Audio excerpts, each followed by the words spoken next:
Le Seigneur soit avec vous.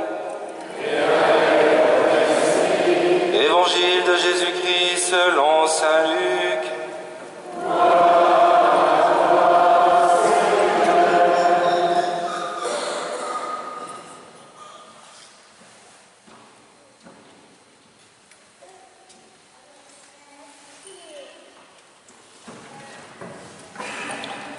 En ce temps-là, Jésus disait aux pharisiens, « Il y avait un homme riche, vêtu de pourpre et de lin fin, qui faisait chaque jour des festins somptueux. Devant son portail gisait un pauvre nommé Lazare, qui était couvert d'ulcères. Il aurait bien voulu se rassasier de ce qui tombait de la table du riche, mais les chiens, eux, venaient lécher ses ulcères. Or le pauvre mourut, et les anges l'emportèrent auprès d'Abraham. Le riche mourut aussi, et on l'enterra. Au séjour des morts, il était en proie à la torture. Levant les yeux, il vit Abraham de loin et Lazare tout près de lui. Alors il cria, « Père Abraham, prends pitié de moi et envoie Lazare tremper le bout de son doigt dans l'eau pour me rafraîchir la langue, car je souffre terriblement dans cette fournaise. » « Mon enfant, répondit Abraham, rappelle-toi, tu as reçu le bonheur pendant ta vie et Lazare le malheur pendant la sienne.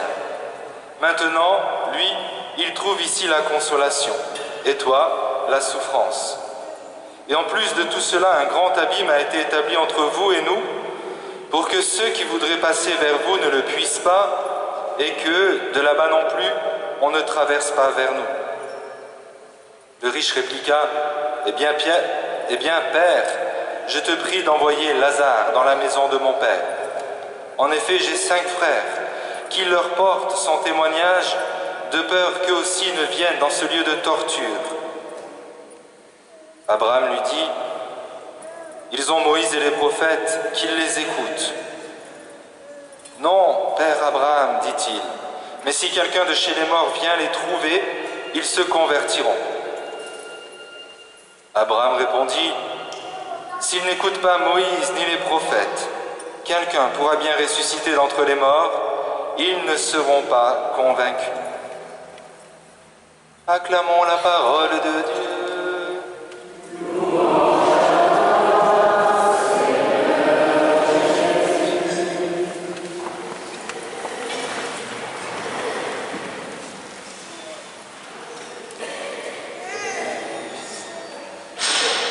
Cet évangile fait partie des évangiles dans l'évangile selon saint Luc, des évangiles un peu différents, des paraboles, un peu différentes de celles que l'on a l'habitude d'entendre chez Matthieu, chez Marc, avec une histoire qui, au premier abord, peut surprendre. Ce que nous enseigne cette parabole, je dirais le cœur de cette parabole, c'est d'apprendre à nous décentrer de nous-mêmes. Et si Jésus nous enseigne cela, c'est parce que notre chemin de bonheur en Dieu et sur terre passe par ce décentrement de soi-même. Vous savez, bien souvent, on peut croiser des chrétiens tristes, peut-être accablés, et c'est vrai que parfois les événements de la vie sont lourds. Mais le chemin de résurrection par rapport aux épreuves que l'on peut traverser passe par se décentrer de soi-même. Vous voyez, je dirais, en cela, le christianisme est l'antithèse du bouddhisme, où l'on se centre sur son nombril, qui devient le centre de gravité. Dans le christianisme, on se décentre de soi-même pour élever notre regard vers Jésus. Alors peut-être vous dites, mais c'est bien ce qu'il dit, mais quel est le rapport avec la parabole? Peut-être que le rapport entre ce que je dis et la parabole ne vous apparaît pas clairement. Alors reprenons-la. et voyons le chemin aussi en particulier que fait l'homme riche. Vous voyez, l'homme riche, il n'a pas de nom, alors que le pauvre a un nom. Le pauvre s'appelle Lazare, ce qui montre déjà, je dirais, celui qui est auprès de Dieu. Est-ce que vous savez ce que ça veut dire Lazare? Personne ne... Les catéchistes. Ouais, le catéchiste. Alors, Lazare, ça veut dire Dieu vient en aide, en hébreu. Donc le pauvre, c'est celui à qui Dieu vient en aide. Et on dit qu'à sa mort, eh bien, le riche, vous voyez, est enterré, il va sous terre, et le pauvre est élevé dans le sein d'Abraham. Mais qu'est-ce qui se passe? Et pourquoi je dis que cet évangile nous enseigne à nous décentrer de nous-mêmes pour regarder le Christ, notre Sauveur, et trouver ainsi une libération et un bonheur? Qu'est-ce que fait le riche? Alors qu'il est dans la fournaise, dans un lieu de torture, il fait chaud, il transpire, il n'est pas content d'être là. Qu'est-ce qu'il fait? Ah, tu veux répondre? Qu'est-ce qu'il fait? Super, bravo. Il demande à Abraham. Alors, il demande à Abraham si Lazare peut lui porter de l'eau. Donc, vous voyez, l'homme riche qui ne prenait pas soin de Lazare continue à penser à lui et continue à donner des ordres. Vous savez, il y a des gens, hein, c'est dans leur nature, donnent des ordres. Et Lazare, l'homme riche, il a donné des ordres toute sa vie. Il est maintenant dans un lieu de torture. Il voit Lazare bien placé là-haut, mais il continue à donner des ordres. Pour son bien à lui, parce qu'il a soif. Alors qu'il ne s'est pas occupé de Lazare pendant toute sa vie. L'homme riche, je dirais, c'est un peu le parangon, l'exemple de la personne qui n'arrive pas à se détourner de soi-même et qui, du coup, reste dans ce lieu de torture. Être centré sur soi-même, c'est se mettre soi-même dans un lieu de torture. Alors, il y a un petit espoir. C'est que donc Abraham lui dit non, non, toi tu es là-bas, nous on est ici, personne ne peut traverser.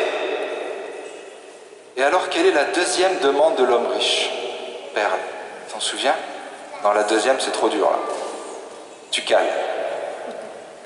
La deuxième demande de l'homme riche, c'est de dire, bon, bah, si c'est pas possible pour moi, va envoyer il continue d'envoyer des ordres, hein. C'est sa nature, c'est comme ça, hein. Ne pensez à personne dans votre entourage, hein. Il y a des gens comme ça, hein. Donc il continue à donner des ordres, il dit, envoie Lazare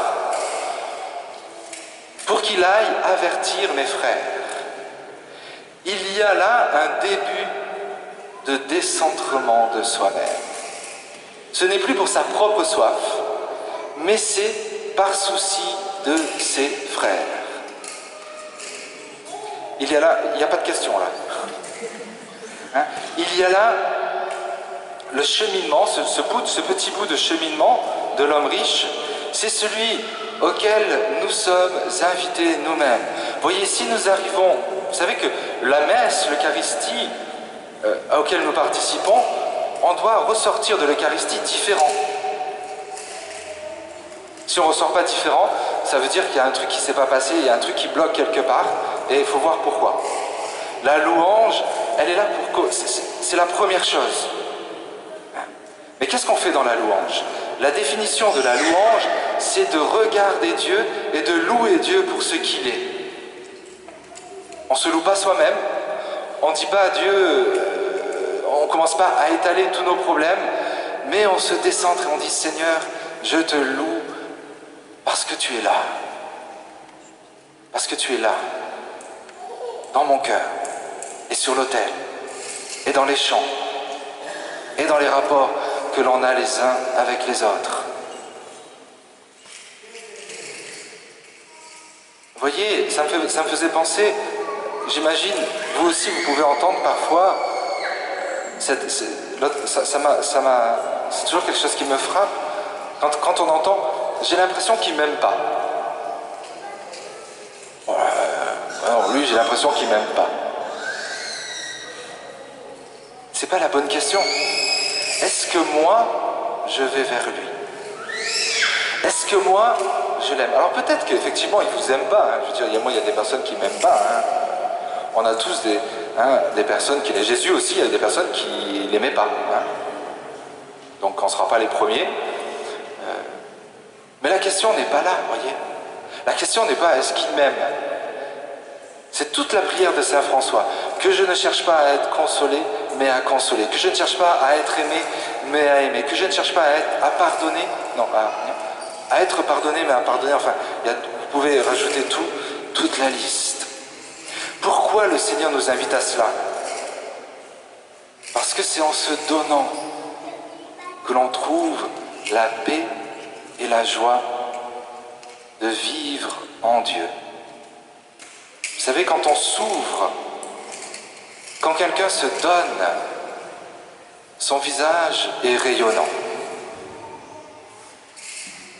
Quand quelqu'un se centre sur lui, son visage se renfrogne.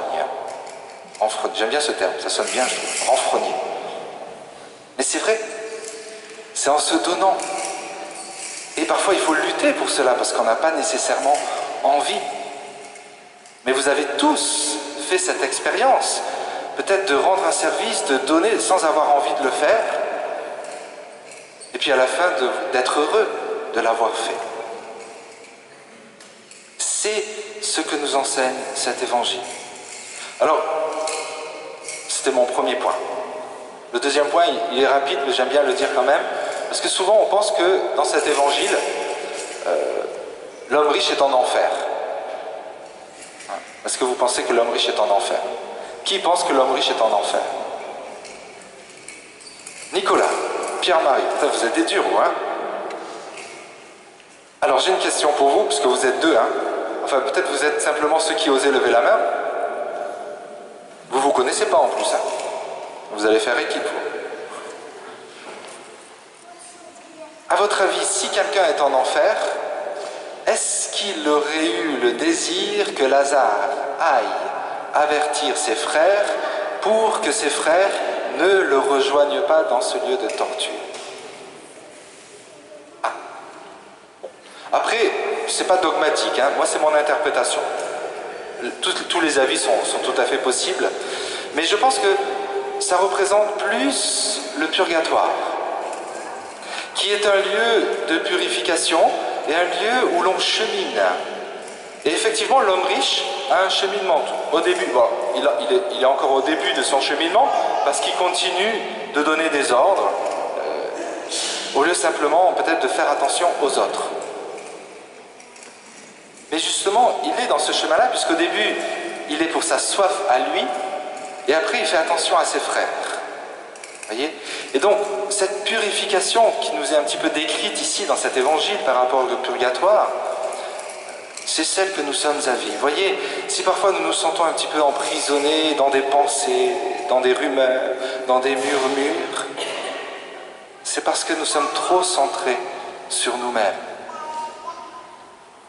Mais c'est aussi ce qu'enseigne, vous voyez, c'est l'enseignement des grands saints qui se sont occupés des pauvres, comme Mère Teresa, comme Saint Vincent de Paul. C'est-à-dire que c'est en se donnant aux autres, en se livrant aux autres, que l'on se rend compte que nos propres situations difficiles deviennent beaucoup plus claires, beaucoup plus limpides, parce que le Seigneur nous donne sa paix. Et enfin, je terminerai simplement par la finale de cet évangile. Donc, une fois de plus, Abraham refuse, en disant non, ça ne sert à rien que j'envoie Lazare, et puis arrête de donner des ordres à Lazare, ça c'est moi qui rajoute. Parce que même si quelqu'un ressuscitait d'entre les morts, il ne le croirait pas.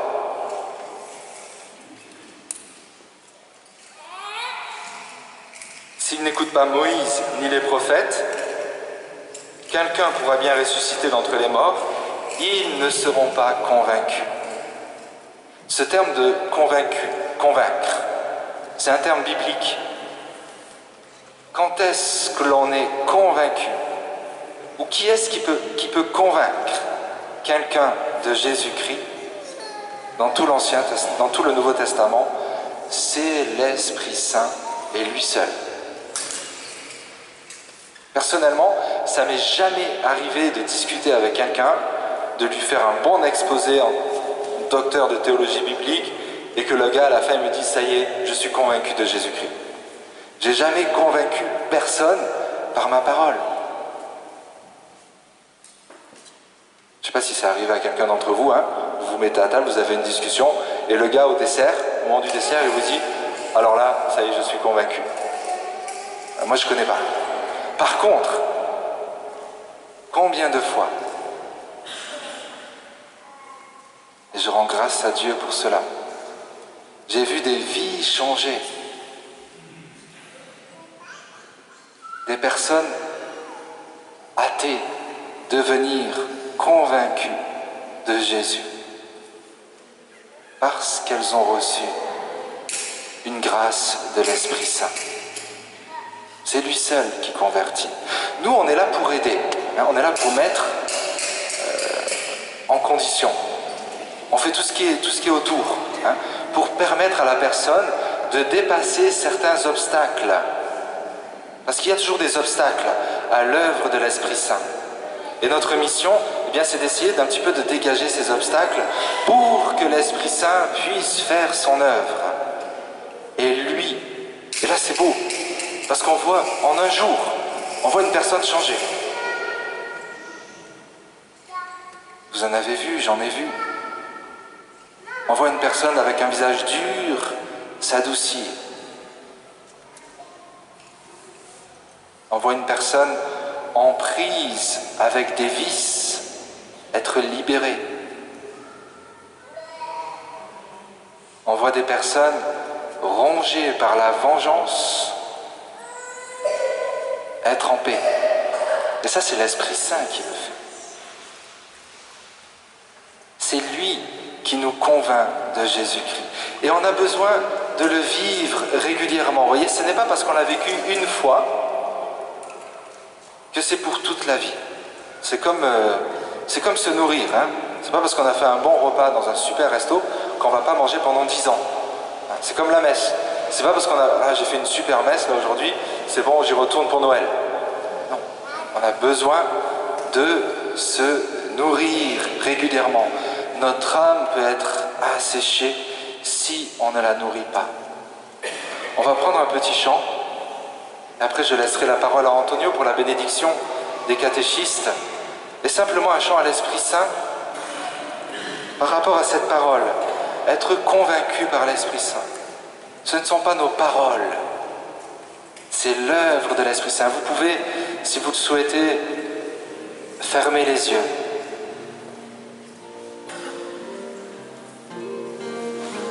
Et laisser l'Esprit Saint descendre dans notre cœur.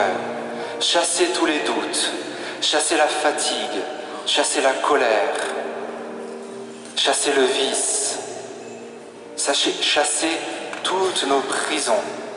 Esprit Saint, viens et demeure en nous.